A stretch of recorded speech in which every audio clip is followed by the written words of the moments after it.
नमस्कार। विवाह का ज्योतिष में विशेष स्थान है।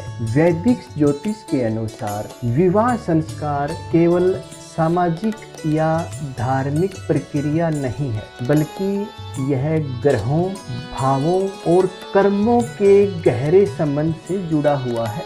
वैदिक ज्योतिष में विवाह पूर्व जन्म के अधूरे कर्म जो इस जन्म में हमें अपने जीवन साथी के रूप में सामने आते हैं, इसे विवाह संस्कार माना गया है। ज्योतिष के अनुसार विवाह दो आत्माओं का मिलन माना गया है, जो पहले से ही कर्मों के माध्यम से जुड़े होते हैं। कुंडली यह बताती है कि विवाह कब होगा, आपका जीवन साथी कैसा होगा और आपका वैवाहिक जीवन कैसा होगा।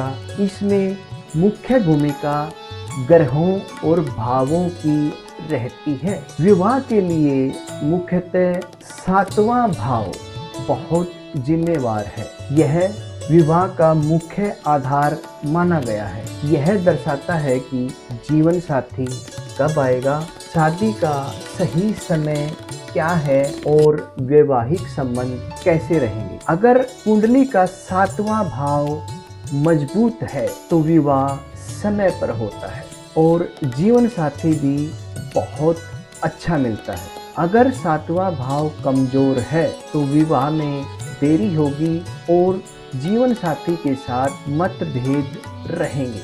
विवाह करवाने के लिए मुख्य ग्रह जो जिम्मेवार हैं, उनमें शुक्र का महत्वपूर्ण योगदान है। शुक्र विवाह का कारक माना गया है। शुक्र प्रेम, आकर्षण और दाम्पत्य सुख देता है। अगर शुक्र मजबूत है तो प्रेम पूर्ण विवाह होगा। अगर शुक्र मजबूत है तो आपका रिश्ता और वैवाहिक जीवन बहुत खुशहाल रहेगा। इसके विपरीत अगर शुक्र कमजोर है तो रिश्तों में दूरी बनी रहेगी और जीवन साथी के साथ असमंजस्य बना रहेगा। विवाह के लिए जो दूसरा कारक ग्रह है वह है गुरु ग्रह। महिलाओं के लिए विशेषकर पति का कारक माना गया है। विवाह की स्थिरता और आशीर्वाद देने का काम गुरु ग्रह का है। अगर गुरु ग्रह मजबूत है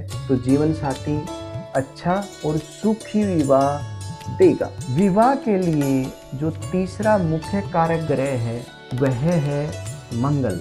मंगल यानी आपकी ऊर्जा और संघर्ष करने की ताकत। वैवाहिक जीवन के लिए दोनों जरूरी है। अगर वैवाहिक जीवन अच्छा चाहिए तो मंगल ग्रह का भी अच्छा होना जरूरी है। अगर मंगल ग्रह अच्छा है तो जो वैवाहिक संबंध बहुत अच्छे रहेंगे और कोई भी तनाव नहीं रहेगा। शारीरिक संबंधों के लिए मंगल का महत्वपूर्ण योगदान रहता है। विवाह के लिए जो अगला कारक ग्रह है वो है शनिदेव। अगर शनि कमजोर है तो विवाह में देरी कराएगा और शनि ग्रह अगर मजबूत है तो विवाह टाइम से और विवाह में कोई भी अड़चन नहीं आएगी। विवाह के लिए जो अगला कारक ग्रह है वो है चंद्रमा। चंद्रमा आपकी भावनाओं का कारक ग्रह माना गया है। मानसिक जुड़ाव चंद्रमा से होता है और रिश्तों की जो गहराई है वो भी चंद्रमा देता है। विवाह का समय कैसे पता करें? अगर शुक्र या गुरु की दशा चल रही हो तो उस दशा में विवाह होने के अवसर बढ़ जाते हैं। अगर 7वां भाव सक्रिय है तो भी विवाह के अवसर बढ़ जाते हैं और अगर शुभ ग्रह 7वें भाव को देख रहे हैं तो भी विवाह समय से होता है। विवाह में कुंडली मिलान का विशेष योगदान है। इसमें मुख्य रूप से 36 गुणों का मिलान, नाड़ी दोष का मिलान, भूकुट दोष का और गण दोष को मुख्यतः कुंडली मिलान में देखा जाता है। इसका दूसरा हिसाब चंद्रमा की स्थिति और सूर्य की स्थिति और लगन लोड का मैत्री या स्त्रुता का संबंध भी कुंडली मिलान में विशेष महत्वपूर्ण योगदान रखता है। धन्यवाद।